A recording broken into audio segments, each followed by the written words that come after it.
Hello and welcome to the Haaretz podcast. I'm Allison Kaplan Sommer in Tel Aviv. After the celebrations of the past week, the release of the hostages, the ceasefire agreement, the visit of President Donald Trump, Israel entered this new week in a state of tense limbo. Its fragile ceasefire agreement with Hamas nearly collapsed over the weekend when militants in Gaza fired anti-tank missiles at IDF excavators near a humanitarian aid route in the southern part of the Strip. The Israeli military retaliated immediately with airstrikes across Gaza. Only after U.S. intervention, Israel agreed to resume the conditions of the ceasefire. Looking back, the 2 years of the Gaza war has been tumultuous for the entire country, but the arts have been particularly hard hit. Israeli artists have been hit with pressures from both sides to control and curtail their ability and means to express themselves. Internationally, they've been boycotted and protested, and inside their own country, the right-wing Netanyahu government has cracked down on free expression, especially when it challenges their outlook. On the podcast, we are focusing on the film industry. A conversation I had with Assaf Amir, chairman of the Israeli Academy of Film and Television and a veteran film producer, is coming up.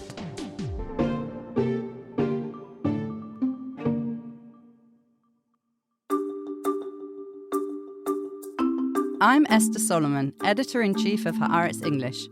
Around the world, the fight is on to preserve critical and independent media. Haaretz, Israel's oldest newspaper, upholds its long tradition of accurate, committed, and incisive journalism, refusing to bend its reporting to pressure from any government or leader. A digital subscription to Haaretz gives you up-to-the-minute news and analysis in English from journalists who live Israel's reality and are committed to covering the Middle East and its global repercussions. At the same time, your subscription supports the cause of a free press that holds the powerful to account in Israel and around the world. I invite you to become a subscriber to Haaretz now. Just go to Haaretz.com and use the code Haaretz10, that's Haaretz with the number 10, for 10% off an annual subscription.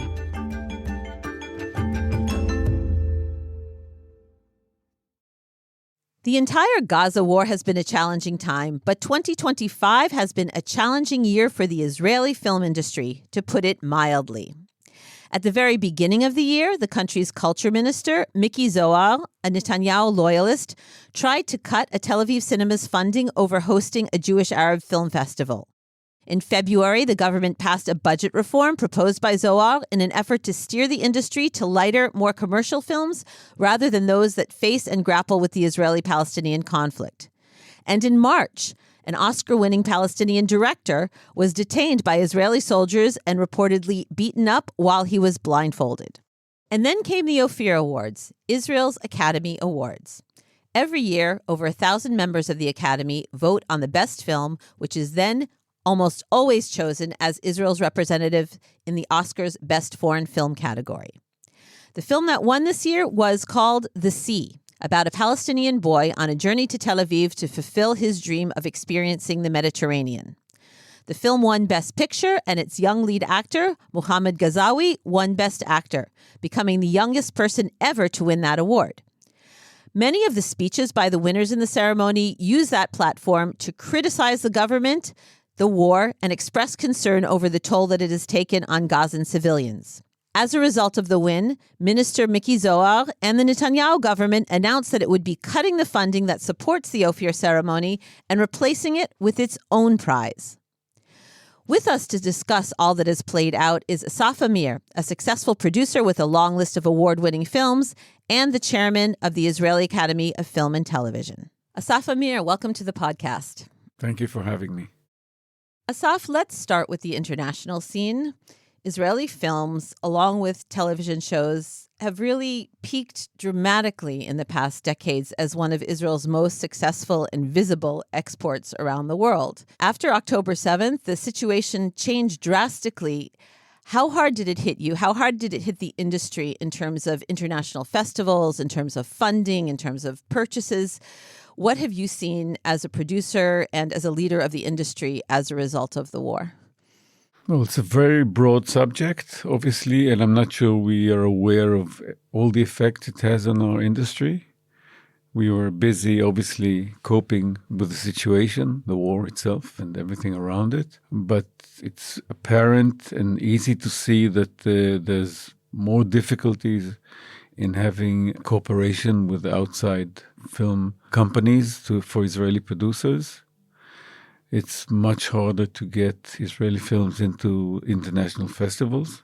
And we hear about the whole attitude that was very positive towards Israel right around the 7th of October changed dramatically in those two years. I mean, as the war lingered and as the Israeli IDF continued striking Gaza and the pictures coming out of Gaza obviously changed the attitude of most of the world, but definitely filmmakers around the world to the Israeli industry.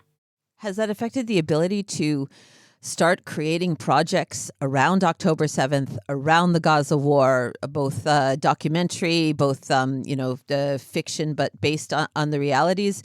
Is this experience that Israel's had going to be less documented and less reflected in the industry because of the boycotts and problem of getting support for films? You have to understand that most of our projects are based and originate from Israel. And usually when we get outside support or co-productions, it's usually a minor partner. It's much less money. Even though the Culture Minister Miki Zohar or also those before him want us or want you to believe or want the Israelis to believe that some of our projects originate outside of Israel and the money is there to influence the content of what we do, but it's not true.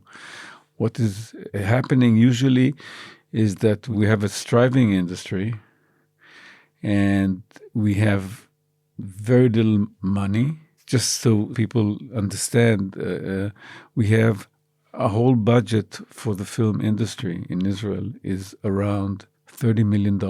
That's for the whole industry, including festivals and schools and everything around it. But when we have an idea, we usually submit it to a fund, a film fund, and only after we get some kind of a green light from a film fund, that's where we start even thinking about going abroad and trying to get outside cooperation.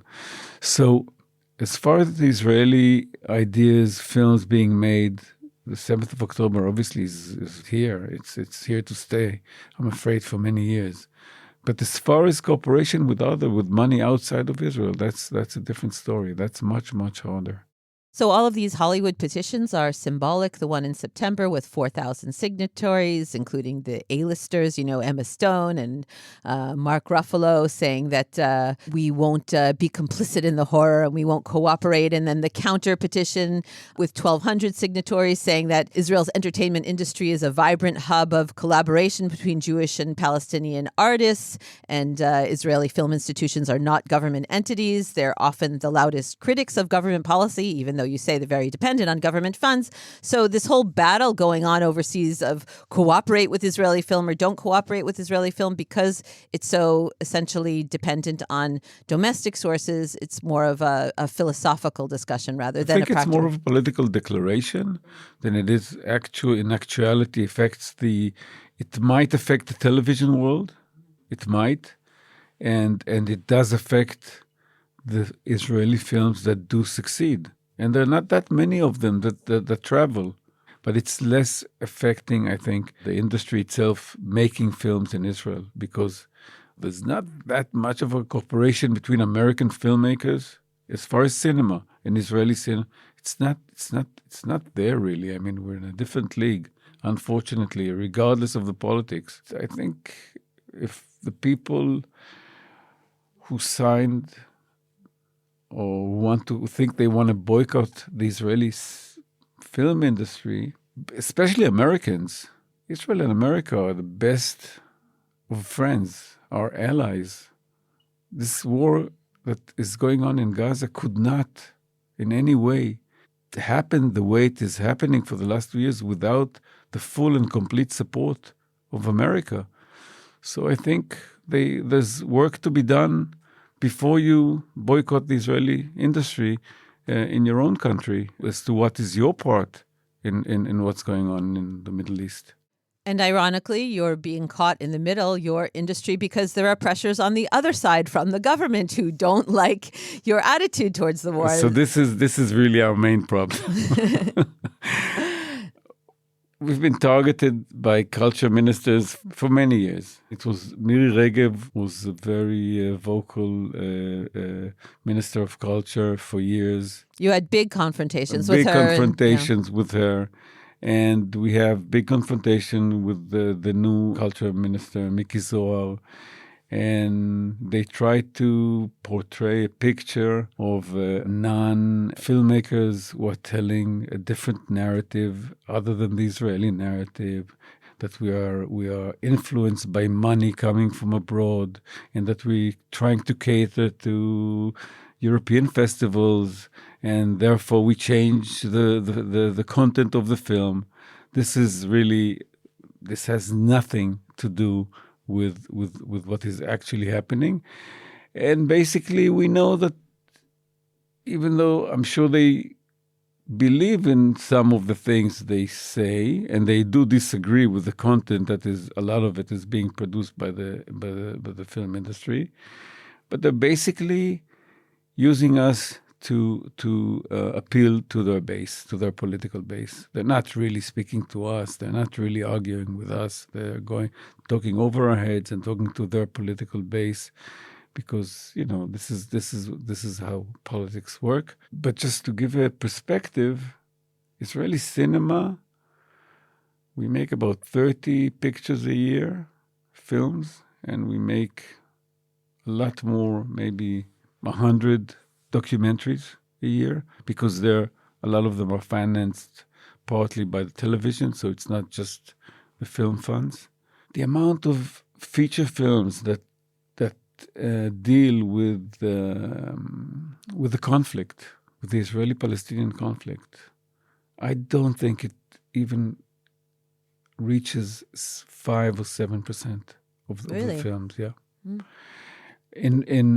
When we talk about documentaries, because a lot of them deal with history, I made a film together with Michal Weitz, the director, called Blue Box a few years ago, talking about the history of Israel. When you go back in history, and you find things that were happening during the 48 war, before the way, then yes, there is more criticism. But again, as far as feature films, the fact that an Arab-speaking Israeli film done with the cooperation of an Israeli director and a Palestinian Israeli producer, I don't know. I think maybe one in the last 30 years.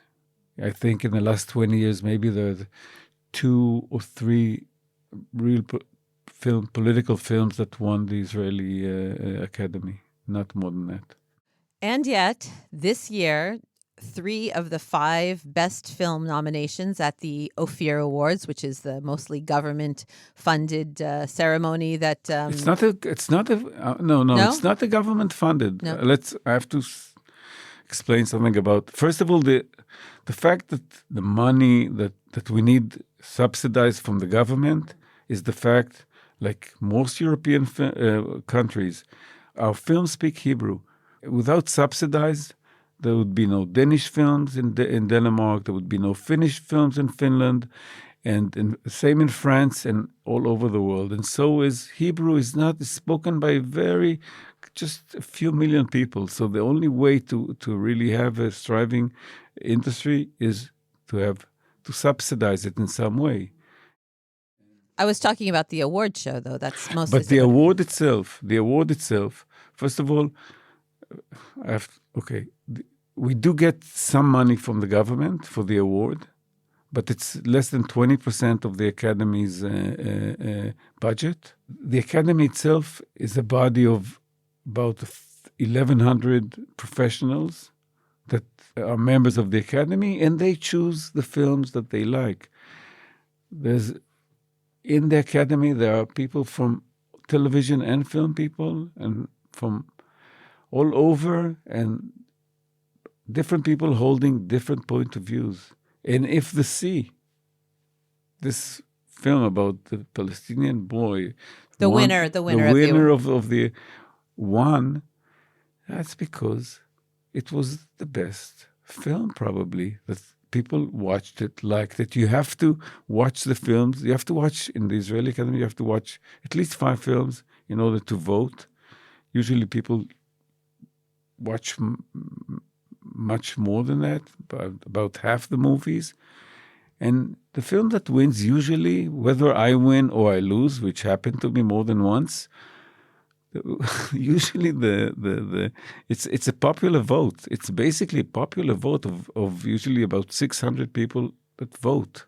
So the government's complaint was 3 of the 5 that were nominated were for the Best Film Award were critical of Israel. People were wearing T-shirts, Free Gaza T-shirts at the ceremony. Actors were openly criticizing the culture minister by name in their speeches. So, I'm not defending the government, but that's sort of what has put them in a confrontation, as you say, a long-standing confrontation with the Academy and with the awards, and has led to this threat that they are basically going to pull their support of these awards and set up somehow their own mechanism and make an alternative ceremony that presumably will be the one that sends the winning film to the Academy. That's not part of it. What are they threatening? What exactly has happened? Can you explain? So first of all, Israel is polarized before the war. Since the Netanyahu government tried to change a lot of the rules and weaken our democracy, there was many demonstrations, and then the war broke out, and the society in Israel is definitely polarized, like it is in many places, or at least in the United States, definitely. And in the film community, yes, there are a lot of people who criticize the government. And I think we should be proud of it. And at one point, Israel was even proud of it. 10 years, Israel was proud of the fact that there are voices that criticize the government. It's part of free speech. When Bibi Netanyahu says that we're the only democracy in the Middle East, well, if we're the only democracy in the Middle East, then you should be able to listen to voices that criticize you. On top of that, the war. Yes, most of the Israeli population, and this has been proven in so many polls, 80% wanted this war to end many months ago, maybe more than a year ago. It took some time, but a year since it started, most of the people want this war to stop. So this is being voiced also in the Israeli Academy. The fact that there are 3 films criticizing the government, well, yeah, it makes sense.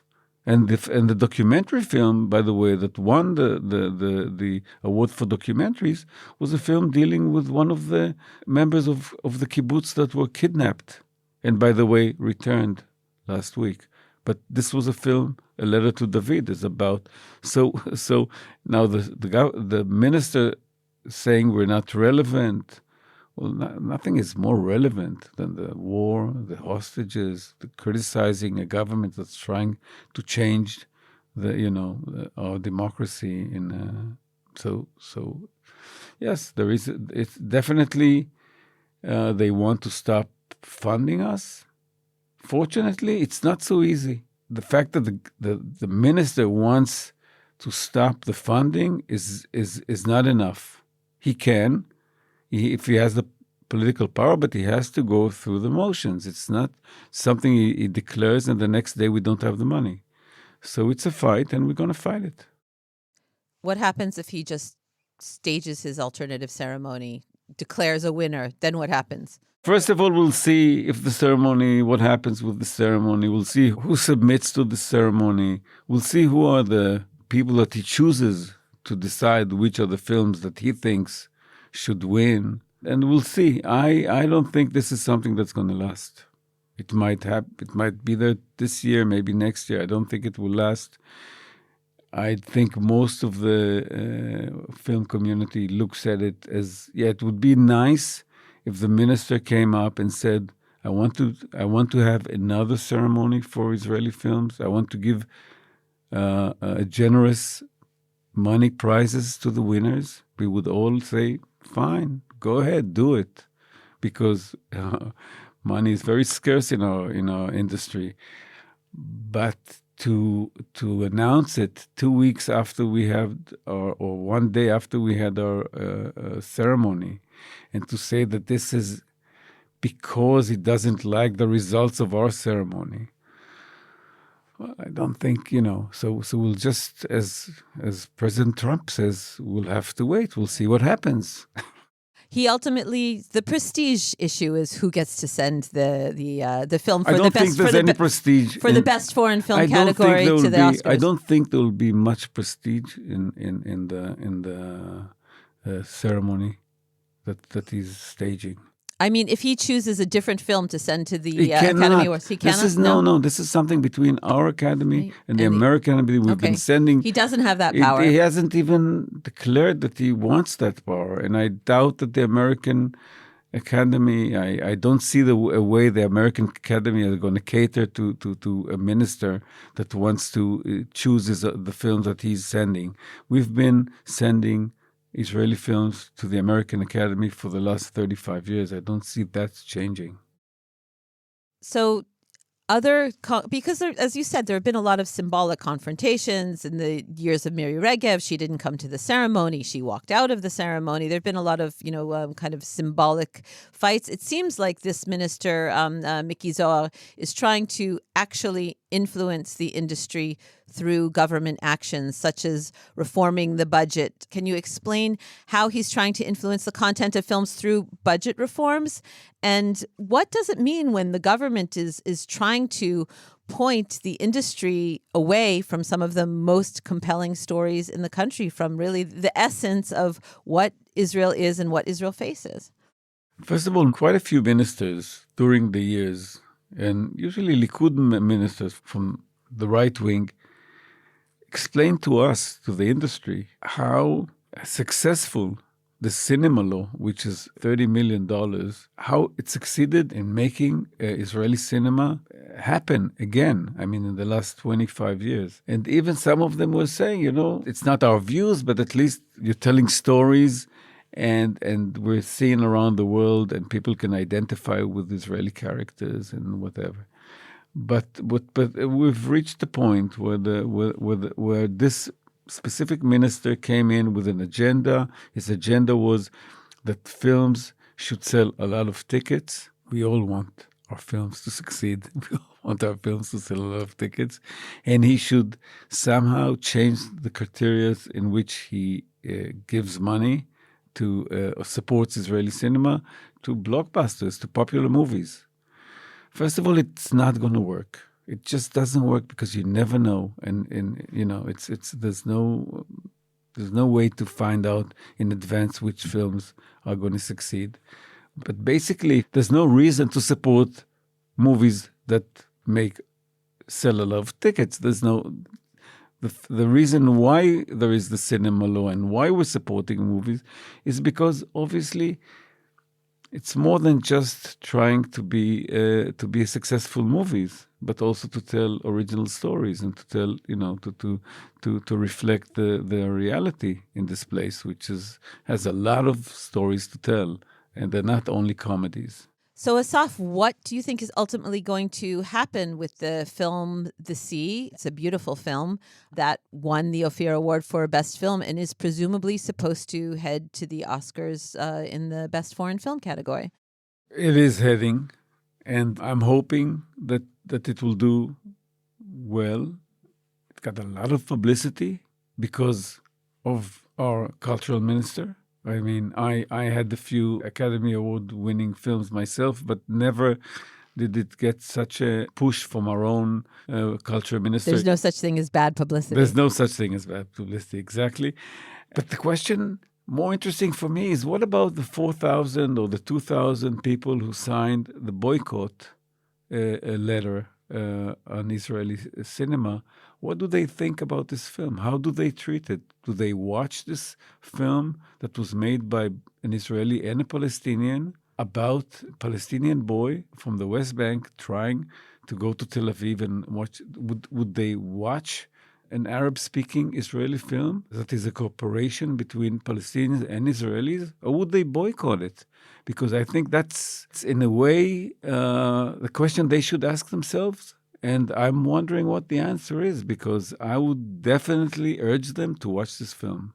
Well, it will be interesting to see if it gets nominated, then it would get even more exposure and cause even more of a splash. So definitely we'll be waiting for the nominations and see what happens.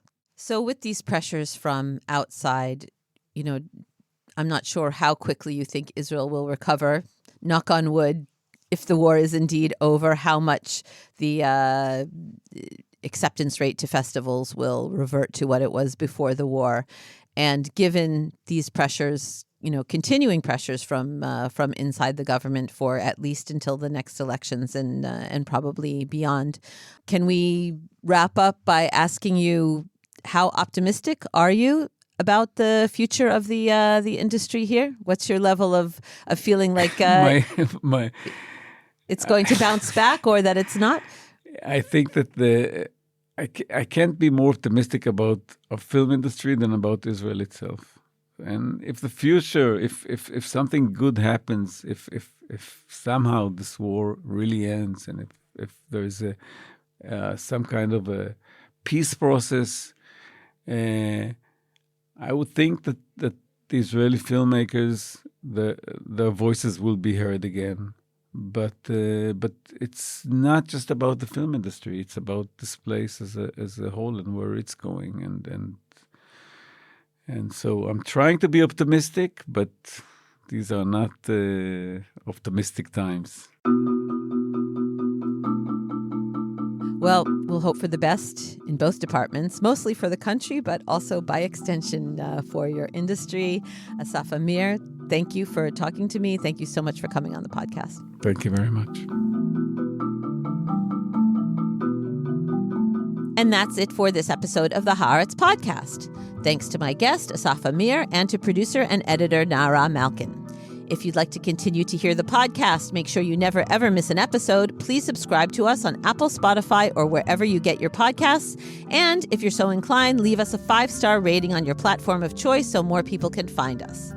And to keep up with all the latest news on Israel, the Middle East, and the Jewish world, don't forget to subscribe and follow Haaretz.com. I'm Allison Kaplan Sommer, and until next time, shalom from Tel Aviv.